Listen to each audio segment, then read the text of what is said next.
दोस्तों नमस्कार। DR. Verma education में आपका स्वागत है। आज हम अंतर्राष्ट्रीय राजनीति के अंतर्गत नया पाठ लेकर आए हैं जिसका नाम है शक्ति संतुलन का सिद्धांत, जो कि PGT, GIC, LT, net, JRF और असिस्टेंट प्रोफेसर अन्य प्रतियोगी परीक्षाओं के लिए अति उपयोगी होने वाला है। तो चलिए शुरू करते हैं शक्ति संतुलन का सिद्धांत। अगर यह वीडियो आपको अच्छा लगे तो वीडियो को लाइक, शेयर और चैनल को सब्सक्राइब करिएगा। शक्ति संतुलन पिछले 4 शताब्दियों से यूरोप की अंतर्राष्ट्रीय राजनीति में बड़ी महत्वपूर्ण भूमिका अदा करता है। इसे अंतर्राष्ट्रीय राजनीति का मौलिक सिद्धांत माना जाता है। शक्ति संतुलन का अभिप्राय यह है कि विभिन्न राज्यों की शक्ति दो पक्षों में लगभग समान रूप से बटी है। कोई भी एक पक्ष या राज्य अन्य राज्यों पर हावी न हो, अर्थात इतना शक्तिशाली न हो कि वह दूसरों पर हमला कर सके। उसे दबाने व हराने में समर्थन हो। जिस प्रकार एक तुला के 2 पलड़े समान भार होने पर संतुलित बने रहते हैं, उसी प्रकार की साम्य अवस्था विभिन्न राज्यों में भी संधियों द्वारा बनी रहनी चाहिए। कोई एक देश अन्य राज्यों से अत्यधिक शक्तिशाली नहीं होना चाहिए। शक्ति संतुलन से शांति बनी रहती है और छोटे राष्ट्रों की स्वाधीनता सुरक्षित रहती है। शक्ति संतुलन 2 रूपों में व्यक्त होता है, जिसे सरल संतुलन और बहुमुखी संतुलन कहा जाता है। सरल संतुलन बराबर शक्ति वाले 2 राष्ट्रों या राष्ट्र समूहों के बीच होता है, जबकि बहुमुखी संतुलन में बहुत से राष्ट्र या राष्ट्र समूह एक दूसरे को संतुलित करते हैं।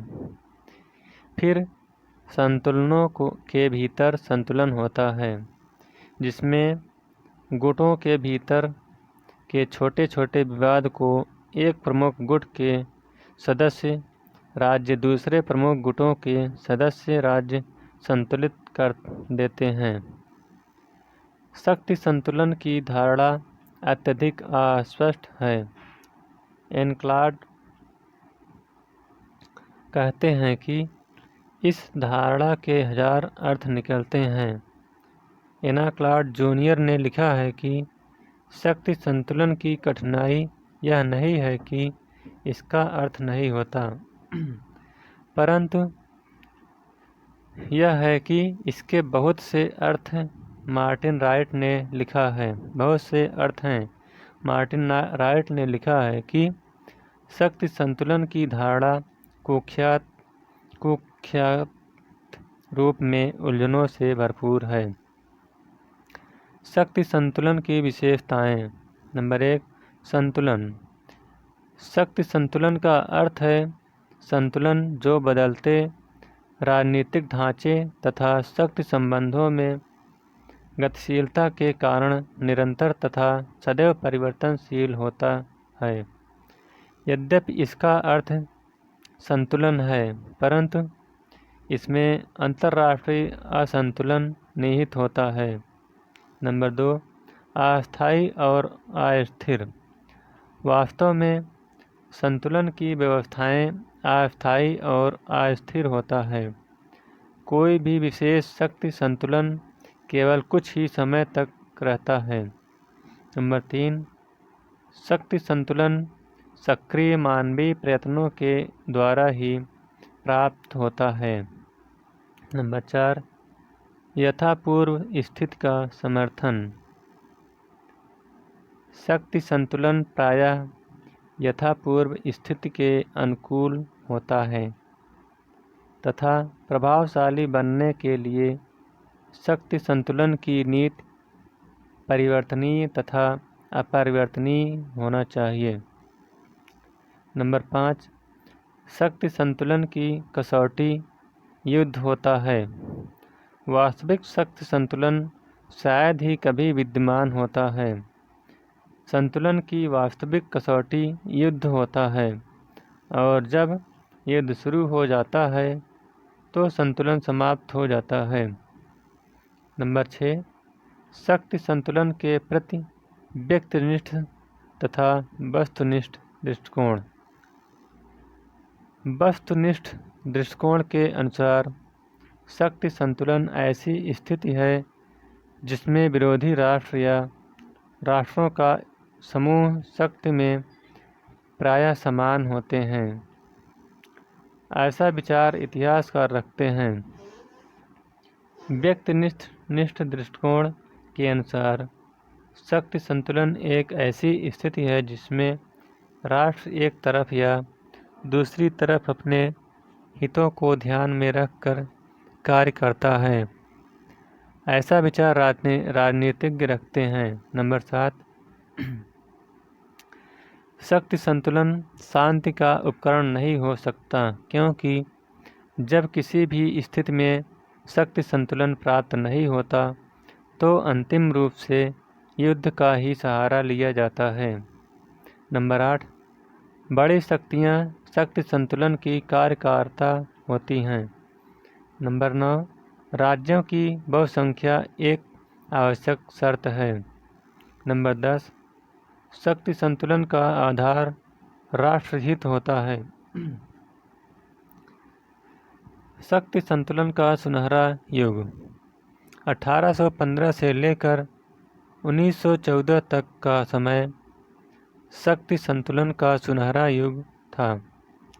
इसके दौरान इसे अंतर्राष्ट्रीय संबंधों का मौलिक कानून माना जाता था। 1914 के बाद अंतर्राष्ट्रीय व्यवस्था तथा शक्ति संतुलन में संरचनात्मक परिवर्तन हुआ और इसकी व्यवहारिकता में कमी आई। विशेष रूप से 1945 के बाद इसकी व्यवहारिकता को लेकर सवाल उठने लगे। शांति तथा सुरक्षा शक्ति संतुलन के मुख्य उद्देश्य हैं। एक युद्ध निवारक के रूप में इसकी प्रभावशीलता है, परंतु इसकी समस्या यह है कि यह संतुलन बनाए रखने के लिए युद्ध को एक साधन मानता है। शक्ति संतुलन अंतर्राष्ट्रीय व्यवस्था में एक धारणा के रूप में 17वीं शताब्दी में अस्तित्व में आया। 1648 की वेस्टफोलियो संधि द्वारा राष्ट्र राज्य व्यवस्था दृढ़ रूप से स्थापित हुई और अंतर्राष्ट्रीय संबंधों का एक महत्वपूर्ण सिद्धांत बन गया।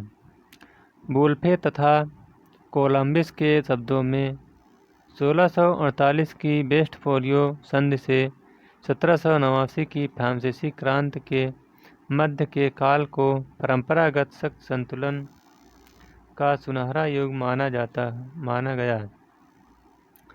शक्ति संतुलन स्थापित करने के साधन।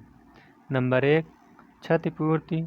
नंबर 2, हस्तक्षेप तथा अहस्तक्षेप।